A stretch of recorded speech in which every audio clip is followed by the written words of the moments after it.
the value of these interactions. Our research agenda includes inclusive education, financial inclusion, and now climate change. We use our findings to inform advocacy efforts, such as training young disability advocates and educators. Support for our project exploring the practice of restorative justice framework to build resilience and address climate change harms in Indonesia. This project represents a significant opportunity to address eco-ableism and ensure that the voices and needs of people with disabilities are incorporated into climate change policies and strategies. I would like to extend my heartfelt thanks to the Australian Catholic University and also to the Faculty of Law Universitas Brawijaya. Terima kasih Mbak Dina atas kesempatannya. Selamat pagi Bapak dan Ibu yang saya hormati. Assalamualaikum warahmatullahi wabarakatuh. Perkenalkan, saya Uca Arawinda. Saya seorang perempuan dengan tinggi 160 cm. Saya saat ini menggunakan hijab berwarna hitam dan mengenakan batik. Pertama, saya ingin menyampaikan bahwa Mbak Dina bukan sekedar founder atau presiden di IDRAN, tetapi beliau juga sosok yang inspiratif bagi kami, juga sosok guru bagi kami di IDRAN untuk melakukan kerja-kerja akademis maupun advokasi untuk hak-hak penyandang disabilitas. Kami ya senang sekali bekerja sama dengan Fakultas Hukum Universitas Brawijaya karena dengan bekerja sama dengan Fakultas Hukum maka kami bisa ikut mendiseminasi dan membuat isu disabilitas itu menjadi lebih mainstream. Bukan saja sih, harapannya bukan saja di dalam riset ya, tetapi misalnya dosen-dosen jadi yang mengajar seluruh mata kuliah hukum gitu, karena pasti di segala aspek harus bicara tentang hak asasi manusia, maka tidak lagi melupakan tentang pentingnya menghormati hak penyandang disabilitas untuk diperlakukan sama, dihormati dan juga diberikan akses. Selama 2 hari pelaksanaan, gimana Bu? Teman-teman disabilitas sendiri meneliti ini? Ya, kami senang sekali karena kita melakukan penelitian di 3 wilayah, yaitu Sumba, Bulukumba, dan juga di Ngadas ya, dan juga Kota Malang. Maka yang kami tentu saja mengajak teman-teman disabilitas untuk hadir di hari ini, dan di 2 hari ini bukan hanya menjadi orang-orang yang kami tanyakan ketika kami mencari data gitu, tetapi mereka juga harus menjadi bagian dari pada menilai hasil penelitian kita, kemudian juga mengoreksi karena bisa saja kami salah dalam menangkap apa yang kami tulis di dalam penelitian dan lain sebagainya. Karena hasil dari penelitian ini kan nantinya kita akan gunakan untuk mencoba mempengaruhi keputusan atau kebijakan pemerintah ya. Jadi oleh karena itu penting sekali bahwa suara pengalaman penyandang disabilitas itu betul-betul adalah apa yang menjadi aspirasi, kebutuhan, dan yang harus dipenuhi. Ini kalau terkait apa itu Bu? Penelitian yang sekarang ini terkait dengan perubahan iklim. Dan kenapa penyandang disabilitas penting, karena penyandang disabilitas itu dari laporan PBB dan juga di banyak negara mereka adalah kelompok marginal yang paling sangat dirugikan oleh perubahan iklim. Nah, kenapa mereka dirugikan? Karena kalau orang dengan tidak disabilitas mungkin bisa dengan mudah mendapatkan pengetahuan atau informasi tentang perubahan iklim. Misalnya, kenapa kok udara sekarang sering panas? Begitu ya. Orang bisa cari tahu, oh ini karena memang ada perubahan iklim, atmosfer di bumi berubah dan lain sebagainya. Tapi untuk penyandang disabilitas tidak bisa mendapatkan informasi itu. Padahal mereka yang sangat terganggu gitu ya. Misalnya Bapak dan Ibu bisa bayangkan kalau orang yang menggunakan kursi roda, ya kan, atau menggunakan tongkat yang dari besi. Itu kan kalau lagi panas pasti panas sekali gitu ya. ketika dia berjalan dengan misalnya suhu panas sekali itu luar biasa panas. Kita saja kepanasan, apalagi mereka yang harus megang tongkat yang panas itu, atau wheelchair yang juga begini. Berarti selama ini masih ini Bu ya, masih belum istilahnya belum aware ya orang-orang ya terkait untuk perubahan iklim itu untuk teman-teman difabel ya. Bukan saja orang difabel, orang yang tidak difabel pun mungkin belum aware bahwa suhu curah hujan yang tidak menentu, panas yang suka jauh lebih tinggi dari dulu dan dari yang sebelum-sebelumnya, itu kan tanda-tanda adanya perubahan iklim. Tapi mungkin dari penelitian kita penuhi bahwa sebagian melihatnya oh ini memang alam saja yang memang mungkin alam sudah tua atau kayak gitu, atau perubahan dan lain, tapi tidak berpikir bahwa ini adalah akibat dari pemanasan global. Seperti itu. Hasil penelitiannya sendiri seperti apa? Betul, banyak sekali di masyarakat yang belum memahami apa itu perubahan iklim.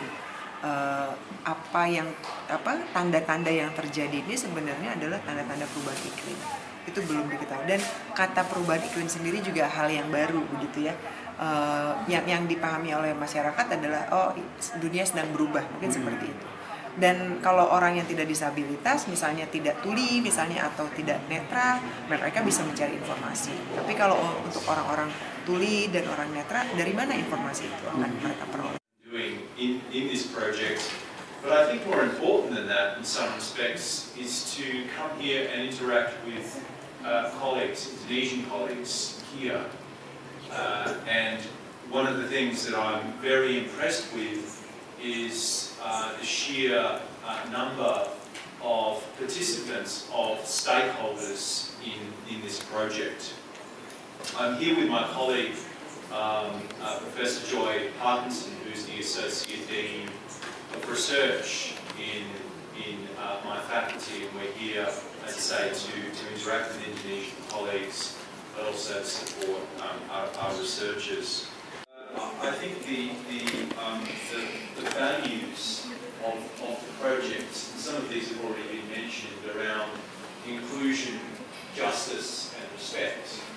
Koneksi merupakan program kerjasama Australia dan Indonesia di bidang riset dan inovasi dengan tujuan untuk mendorong digunakannya hasil-hasil riset sebagai solusi terhadap permasalahan kebijakan. Selain itu, kami juga mendorong supaya riset-riset yang ditujukan untuk mendorong terciptanya teknologi dapat menghasilkan teknologi yang inklusif dan berkelanjutan. Dengan adanya proyek ini tadi sudah banyak disampaikan oleh pembicara terdahulu bahwa pada intinya proyek ini adalah kolaborasi riset bersama antara DCU, Fakultas Hukum Universitas Brawijaya, dan AIDRA yang dibiayai dan didukung penuh oleh Embassy of Australia, DFAT, dan melalui koneksi dalam programnya. Tentunya kami mewakili Fakultas Hukum sangat berterima kasih. Ini sudah akhir dari proyek, karena dari yang sudah kita lakukan ini hampir 1 tahun lebih, 1,5 tahun ya Bu Dina. Kita berbulan setiap minggu berdiskusi.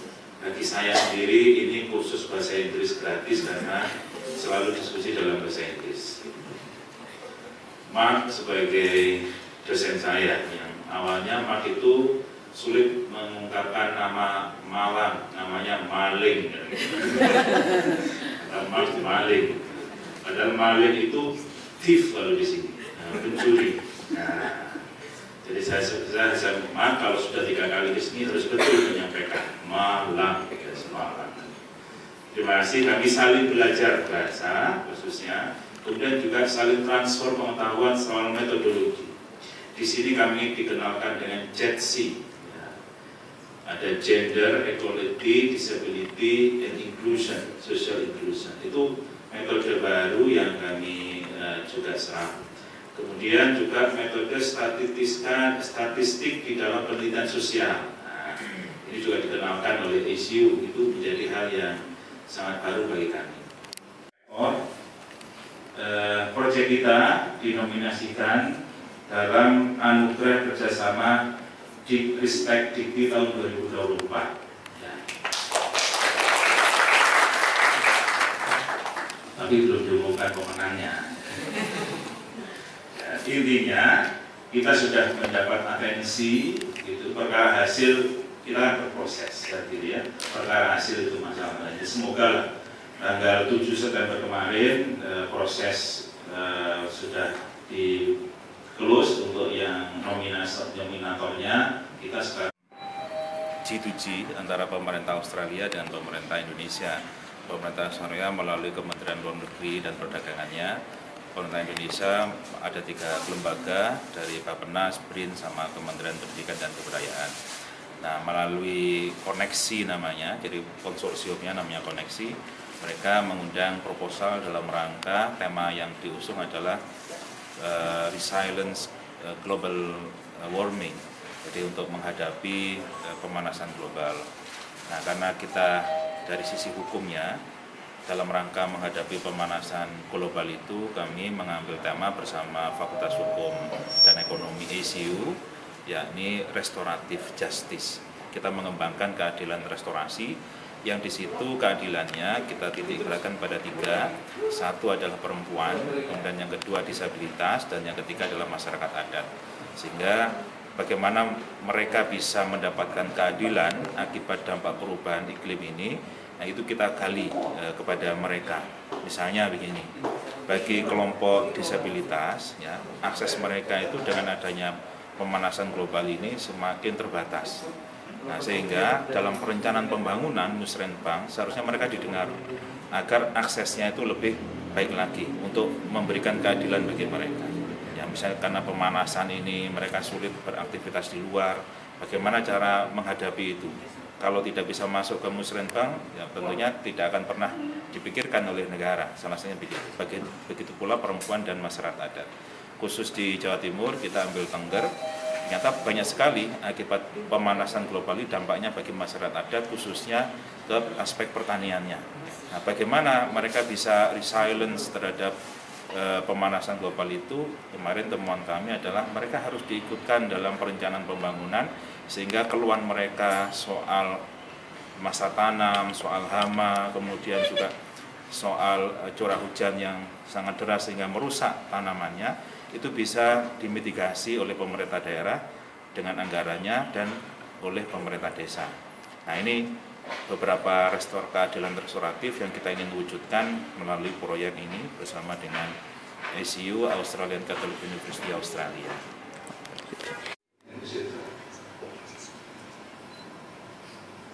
As institutions, so we dedicated to enhancing knowledge and addressing social change.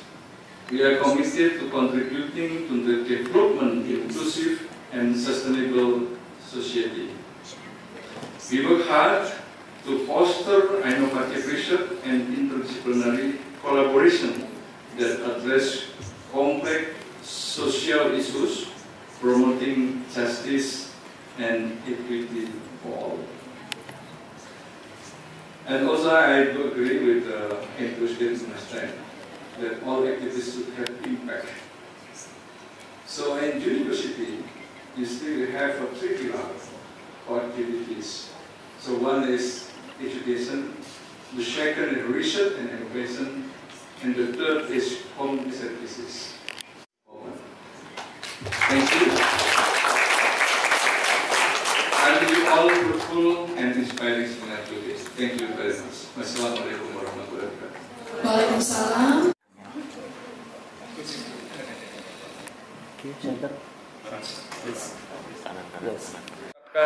Terima kasih banyak atas kerjasama teman-teman dari Fakultas Hukum, ya, khususnya Pak Dekan dan tim yang sudah bekerja sangat baik menjalin kerjasama internasional dalam rangka meningkatkan mutu riset yang memiliki impact luar biasa di komunitas. Dan risetnya bagaimana implementasi atau menerapkan tadi hukum terhadap global warming, lingkungan, kemudian engagement ke outreaching dari teman-teman yang terpinggirkan, khususnya difabel, dan juga terkait tentang gender ini saya kira luar biasa, terobosan yang baru saya kira, dan ini harus terus ditingkatkan karena riset yang langsung berhubungan dengan community akan memberikan impact. Nah, harapannya data-data yang ada yang terkumpul menjadi kebijakan. Nah, untuk itu nanti saya mohon Pak Dekan gimana data-data yang ada bisa tersampaikan ya kepada pemegang kebijakan tertinggi di negeri ini, Pak Presiden. Kira-kira begitu. Ini sejalan dengan UP yang menjadi kampus inklusif juga, Pak. Iya betul, sangat sejalan dengan visi kita, ya visi dan misi kita sebagai kampus yang terbuka, inklusif, ya memiliki global mindset, kira-kira begitu. Luar biasa, saya senang sekali. Mensupport untuk pencapaian sebagai world class university juga Pak ya? Oh ya, tentu itu bagian juga untuk accelerating international recognition kita, ya bahwa kita itu eksis, kita itu juga memiliki kontribusi terhadap peradaban global. Dr. Aat Eko Widianto kepada Profesor Joy Parkinson tanggapan saya dengan adanya kegiatan ini sangat berterima kasih karena kami dilibatkan. Jadi kami merasa ada dukungan dari berbagai pihak lagi selain pemerintah yang membantu untuk bagaimana menyuarakan suara-suara tidak terdengar kami. Karena kami adalah kelompok-kelompok marginal yang selama ini berjuang tetapi terkesan suara-suara perjuangan kami itu tidak pernah terdengar. Harapan kami dengan adanya kegiatan ini, dengan adanya keterlibatan dari teman-teman akademis yang membantu kami dengan pihak-pihak luar, bantu menyuarakan suara-suara kami sehingga perjuangan kami masyarakat adat bisa terdengar, dan berharap pemerintah pusat mensahkan undang-undang masyarakat adat yang menjadi fondasi kami untuk berjuang. Nah, dengan adanya kegiatan ini juga semakin membuat kami para masyarakat adat itu semangat untuk mempertahankan hak-hak kami, karena itu sangat berhubungan dengan perubahan iklim yang mana dengan adanya investasi yang masuk, investasi secara besar-besaran itu banyak merusak wilayah-wilayah adat yang adalah hutan, mata air, padang sabana, yang itu sangat berkontribusi untuk pemulihan iklim sebenarnya. Banyak pohon yang ditebang, banyak mata air yang akhirnya diprivatisasi, sehingga di Sumba saat ini sudah terjadi perubahan iklim yang sangat kritis. Jadi di Sumba ini sudah terjadi krisis iklim yang berlebihan, di mana musim hujan itu yang harusnya normalnya itu bulan Oktober itu sudah mulai hujan, tapi sampai beberapa tahun terakhir ini Oktober itu bahkan Desember baru kami lihat hujan. Itu pun tahun kemarin itu Desember hujan, itu hujannya sekali-sekali begitu. Nah, kami sebagai umat Kristiani biasanya Natalan itu identik sekali dengan musim hujan. Tetapi Desember kemarin itu kami merasakan Natal yang kering. Natal yang tidak seperti biasanya. Ini yang kami sudah suarakan itu seperti penguasaan lahan, pembabatan hutan dan privatisasi mata air itu kami sudah suarakan, dan itu bahkan sudah ada surat rekomendasi dari KLHK sebenarnya pada pemerintahan yang lalu. Namun rekomendasi itu tidak dilaksanakan oleh pemerintah kami. Begitu juga dengan pengerusakan tempat ritual. Tempat ritual kami itu bahkan sampai sekarang banyak ritual-ritual adat yang harusnya dilakukan itu tidak dilakukan lagi di tempat itu secara utuh, karena tempat ritual itu sudah dikuasai oleh investor. Begitu. Ritual seperti apa, Bu? Kalau tempat ritual itu kan kami di Sumba itu ada tempat ritualnya, itu ada di mata air, ada di hutan, ada di padang. Nah, ini yang tempat ritual di hutan, tempat ritual di padang yang meminta kesejahteraan untuk makhluk hidup itu menjadi terganggu karena sudah dikuasai oleh investor di lahan itu.